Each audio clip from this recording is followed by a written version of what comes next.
volunteers that we're trying to sign up. Obviously, this is a very labor-intensive ordeal for us. Overnight, we did have the helicopter out with the FLIR. We didn't see anything. My major case detectives are running down any leads we're getting. But what I would like to get out to the public is that we have this app available to us. It's a free app. It's called Map My Track. And if you download that app and you do any searching on your own, if you go to a park and look around, because again, we don't know what happened to JJ, and God forbid something bad happened to him, if somebody does happen to find some evidence or anything, they can do that Map My Track and email it to the Hernando County Sheriff's Office at findjj, FINDJJ, at hernandosheriff.org, and they can email that track to us and let us know where they've searched, if they've searched their own property or they've gone to parks or trails in the forest, and can let us know that they've been there and haven't seen anything. That will be a great investigative tool for us as we expand the search out. We can avoid those places that have already been searched and try to focus on those that have not been searched.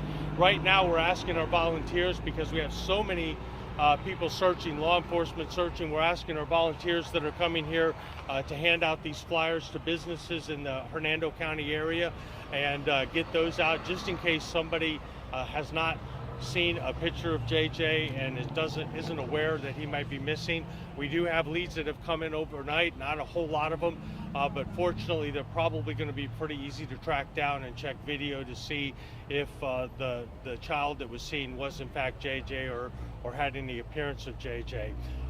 We're waiting for several dive teams to come as we speak. As soon as it gets a little lighter, we have a few, at least one cadaver dog from Pasco County that we've used to look in over some of the ponds to see if we can again narrow down the search. But I've got to tell you, we are not ruling anything out.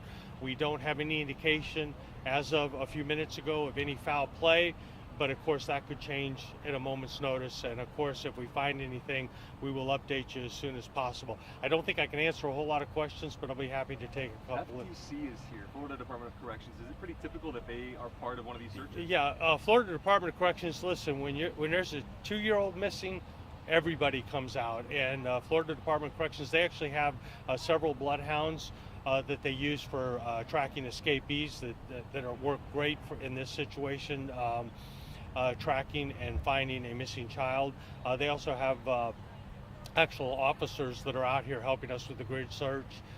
As I said, Florida Department of Law Enforcement. We even have and one of the biggest reasons we want to use law enforcement in the general vicinity of where the child actually went missing is we have some technology coming in from the U.S. Marshal Service, and we want to be able to get people out of the area as quick at a moment's notice so that we can check it with some of that technology and then get the searchers back in. Unfortunately, when you're dealing with volunteers, it's a lot harder to keep track of them, and that's why we're going to use this application and email it to us, so as the next hours and days go on, we're going to know where people have looked, even on their own. And even if somebody does their own property, if they have a large piece of property and want to email us where they've actually searched on their own property, particularly if it's in this area, we would certainly appreciate that. Sheriff, talk to us about this turnout. This is a large community effort we're seeing out here this morning. Again, when you have a 2-year-old, you can't help but think of your own child or your own grandchild or your niece or your nephew, and people want to help. And we certainly appreciate that. We don't want to discourage that, but we also don't want that help to interfere with what we're able to do, with the dogs and FLIR and different type of technology. But yeah, it's heartwarming to say the least. It really is. You're asking people for background checks. Can you talk about why you want to have background? Yeah. We like to make sure, because we may send 2 or 3 people out at the same time together, and you may not know the person you're searching with, so we want to at least do a little bit of effort to make sure that if we're sending you to search with another person, the person's not wanted or doesn't have a major criminal history. Sheriff, what area where he may have a path that he may have taken?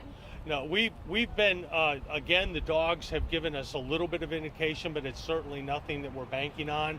And unfortunately, the last time he was seen was about at least 20 minutes, and all these timetables are obviously very up for change as we get more information. But the last time he was seen, we believe, was about 10:40.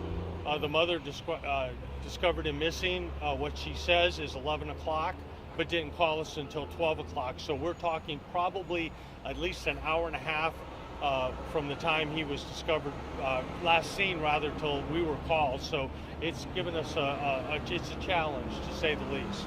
Sheriff, what has your communication thus far been like with his mom and with his family?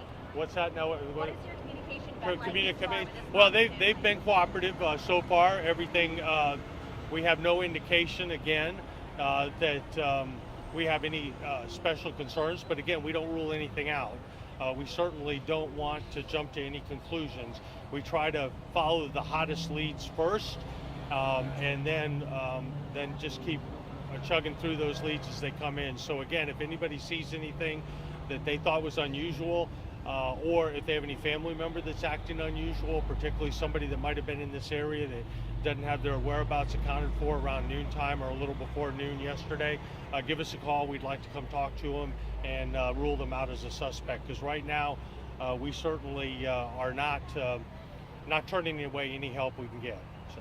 Are his parents out here involved in the search at all? I'm sorry? Are his parents out here involved? The parents are staying near the command post, and we're talking to them on a very regular basis. So.